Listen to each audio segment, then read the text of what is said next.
This channel is proudly brought to you by... I don't give a fuck what you think, bitch! Linking on my brain.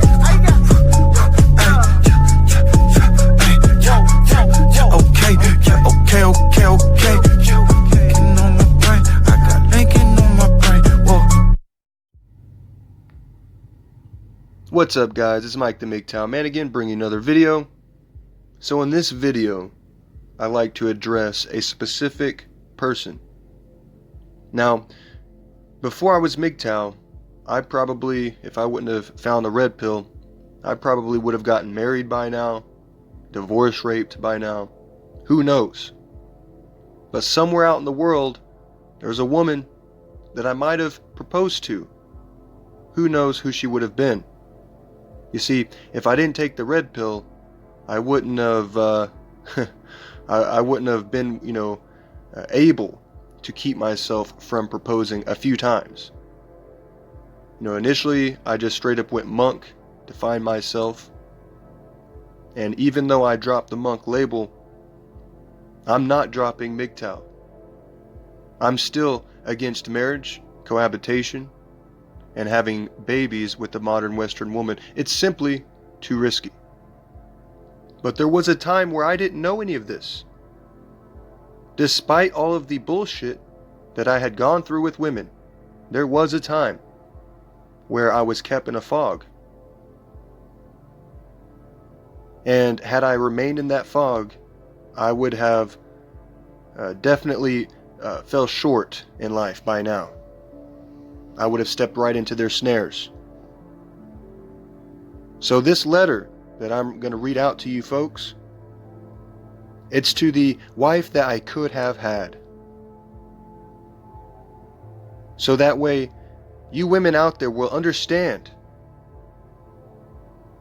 why it is that we reject marriage.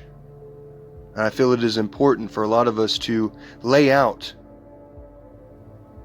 videos like this, addressing women directly. Because a lot of you are not going to get that proposal. Because men like me, we've had enough. So here's the letter. Dear wife I could have had.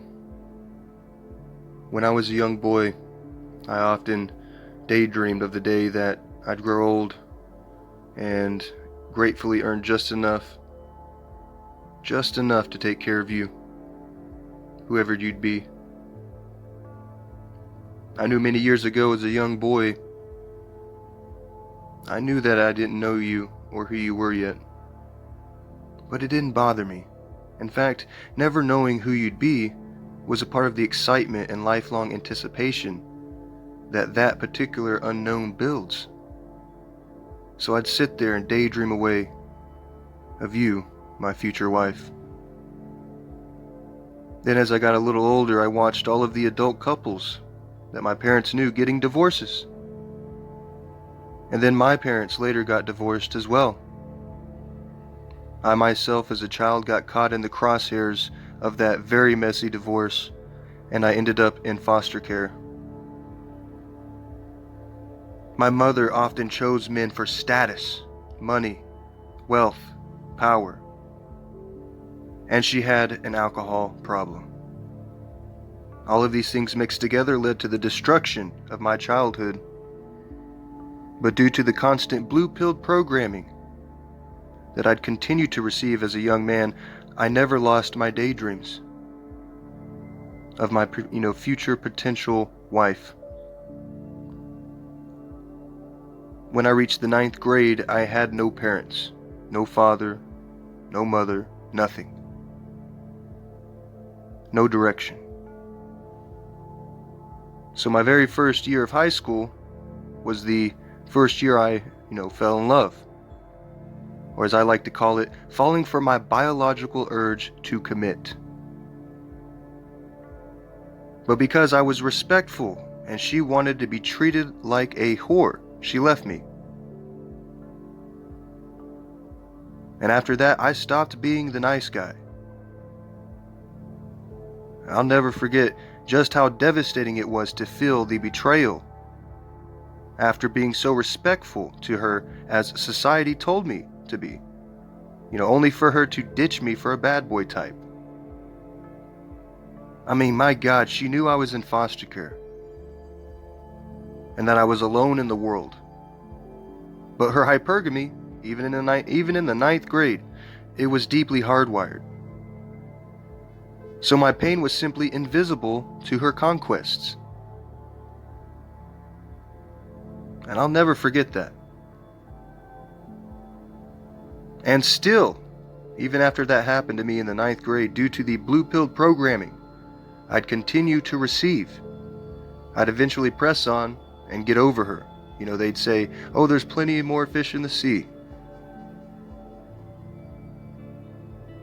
And then I'd go on, the next few years, perfecting my own bad boy persona, successfully attracting many women, because I refused to get hurt. And the few times I opened up myself for commitment, these women would go from cute and sweet to controlling and destructive the moment that they assumed leverage. So I'd continue these cycles of disappointment with another woman and another woman over and over and over. And this pursuit ended up wasting my entire 20s. And nearly every woman I got with, I left. Because no one, wags a finger in my face and expects me to simply bow just because it has a golden uterus. But even so, I was still hopeful, even then, that I'd find you, my future wife. But then one day everything changed, and I thought I found you. We were expecting a child, we were making wedding plans, everything seemed perfect. It was set to be the cornerstone of our lives and our futures. Until about 8.5 months later, when she supposedly had given an early birth to our son. I had gotten awfully suspicious, and so did my family and my friends. So I did what any self-respecting man would do in that scenario, and I asked for a DNA test. And to my shock, that only caused her to ghost me, humiliating me beyond repair.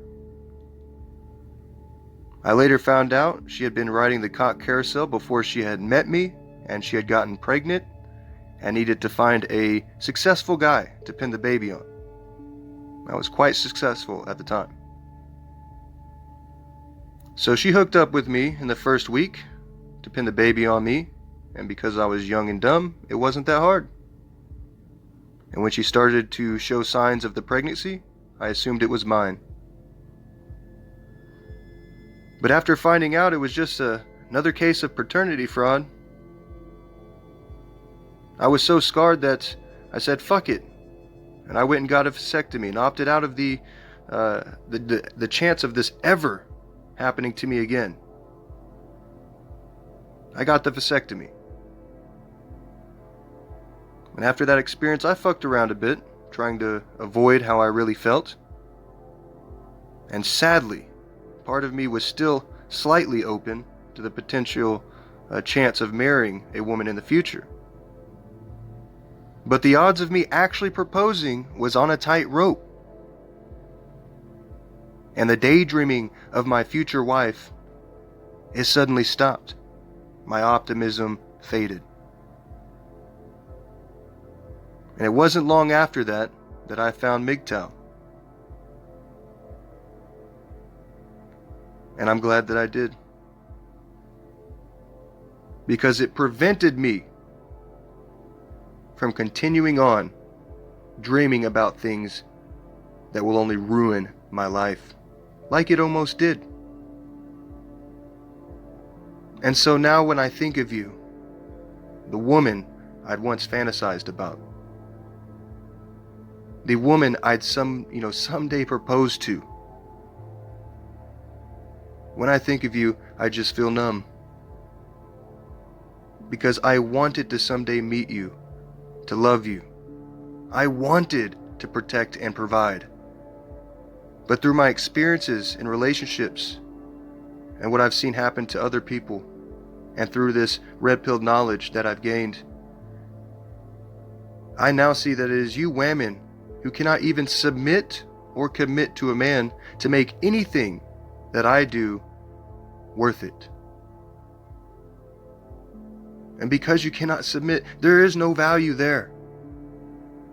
So my sacrifices and contributions, they will not matter to you. I can love and commit all I want, but you will just find a way to take until I'm all dried up. And most women attempt to derail a man's ability to lead. And it is MGTOW that woke me up to all this. And because of this, MGTOW silenced my old daydreams of marriage for good. And even though I've never met you, the woman that I would have married, and even though I don't know you, just know I won't be hoping for you anymore. And I damn sure won't be looking for you either. Because like I said, without a proposal, there is no ring. So when you get old and gray, just know that it is your fault that you will have cats and not children. And my advice to women who might be listening is this: commit to a man now, before it's too late. Or die in your old age alongside your cats, because that's the only options that you're going to have once MGTOW takes over. And to the wife that I could have married, don't fret. I mean, you and your female peers could always overthrow feminism and reverse all of the laws that it created that ruined marriage. You could reverse all of those laws. But hey, we both know you won't do that, which is why I remain a free man. This is Mike the MGTOW Man signing off, and as always, never give in, never surrender. MGTOW for life.